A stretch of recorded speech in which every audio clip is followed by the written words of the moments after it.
എല്ലാവർക്കും നമസ്കാരം. ഇന്ന് നമ്മൾ ചെയ്യാൻ പോകുന്നത് പാവയ്ക്ക മാങ്ങ വെച്ചിട്ടുള്ള ഒരു കറിയാണ്.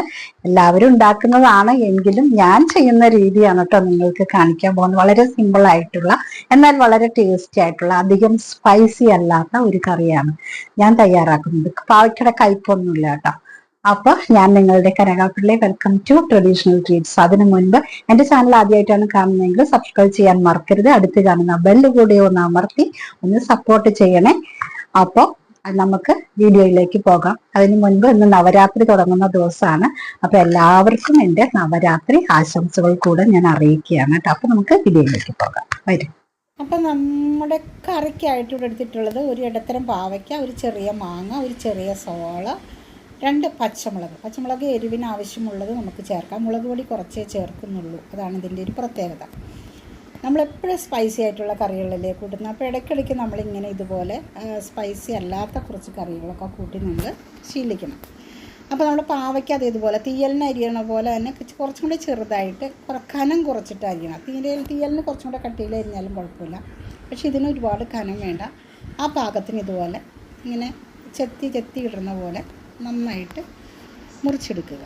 അതായത് തീരെ കനം കുറഞ്ഞ കഷ്ണങ്ങളായിട്ട് എടുക്കുക. അതുപോലെ തന്നെ അത് കഴിയുമ്പം സവാളയും അതുപോലെ തന്നെ ഇതിലേക്ക് തന്നെ അരിഞ്ഞ് ചേർത്താൽ മതി. മുഴുവൻ അരിഞ്ഞെടുത്തിട്ട് വരാം. അപ്പോൾ നമ്മളിതാ പച്ചമുളക്, സവാള എല്ലാം കൂടെ അരിഞ്ഞ് ചേർത്തിട്ടുണ്ട്. ഇനി നമുക്കിതൊരു കൽച്ചട്ടിയിലേക്ക് അടുപ്പിൽ വയ്ക്കാം. കൽച്ചട്ടി തന്നെ വേണമെന്നില്ല കേട്ടോ, ഉള്ളവരെടുത്താൽ മതി. അല്ലാത്തവരിപ്പോൾ എന്താ ചെയ്യുക, ഉള്ള ചട്ടിയിലൊക്കെ വയ്ക്കുക. അപ്പോൾ നമ്മളതിലേക്ക് പിന്നെ ചേർക്കുന്നത് 2 കറിവേപ്പിലയാണ് കേട്ടോ. കറിവേപ്പിലയിൽ കഷ്ണം വേകുമ്പോൾ ഒരു പ്രത്യേക മണമാണ് കേട്ടോ. കുറച്ച് മഞ്ഞൾപ്പൊടി കൂടി പോരുത്. മഞ്ഞൾപ്പൊടി കൂടിയാൽ പാവയ്ക്ക കഴിക്കും എന്ന് പറഞ്ഞ് കേട്ടിട്ടുണ്ട്. നേരാണോ എന്താണെന്നറിയില്ല. അതിലേക്ക് ലേശം കാശ്മീരി ചില്ലി കൂടെ ചേർത്ത് ഒരു കളറിന് വേണ്ടിയിട്ടാണ്. മുളക് പൊടിയാണെങ്കിൽ എരിവ് നോക്കിയിട്ട് പച്ചമുളകിൻ്റെ പാകത്തിന് വേണം കേട്ടോ മുളക് പൊടി ചേർക്കാം. പിന്നെ കുറച്ച് ഉപ്പും ചേർത്ത് വേവാനുള്ള വെള്ളം ആവശ്യത്തിനിട്ട് നമ്മൾ അടച്ചു വെച്ച് വേവിച്ചു. ഇപ്പോൾ പാവയ്ക്ക പാകത്തിന് വെന്തിട്ടുണ്ട്. സിമ്പിളാണ്, പെട്ടെന്ന് ആവുന്ന ഒരു കറിയാണ്.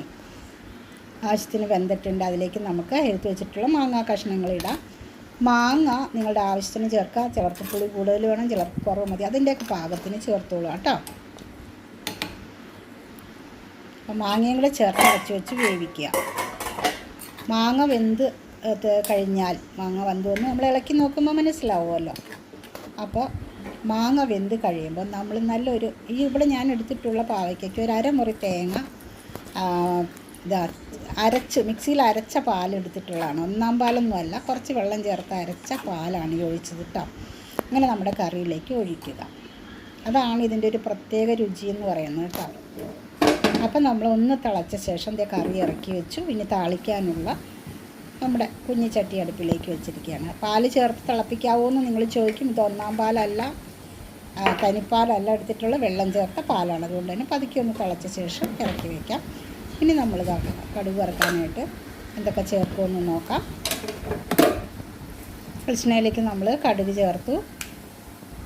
2 ഉലുവ ചേർക്കണം കേട്ടോ, അതാണ് ഇതിൻ്റെ ഒരു പ്രത്യേകത. 2 ഉലുവ ചേർക്കണം. അതുപോലെ ഉണക്കമുളക് പിച്ചിയിടണം. പിന്നെ നമ്മുടെ കറിവേപ്പില കൂടെ ചേർക്കാം.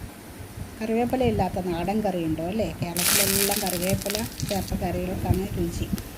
എന്നിട്ട് നമ്മുടെ കറിയിലേക്ക് താളിപ്പ് ഒഴിച്ചിരിക്കുകയാണ് കേട്ടോ. ഈ കറി നിങ്ങൾ വയ്ക്കുന്ന കറിയിൽ നിന്നും എന്തായാലും ലേശം വ്യത്യാസം കാണുമെന്നുള്ളത് എനിക്ക് ഉറപ്പുണ്ട്. പക്ഷെ കണ്ടോ, പാകത്തിന് കുറുകിയ ചാറോട് കൂടിയിട്ടുള്ള ഒരു കറി ഇവിടെ കിട്ടിക്കഴിഞ്ഞു. അപ്പോൾ ഇത് നിങ്ങൾക്ക് ഇഷ്ടപ്പെട്ടാൽ ലൈക്ക് ചെയ്യാനും ഷെയർ ചെയ്യാനും മറക്കല്ലേ. വീണ്ടും കാണാം.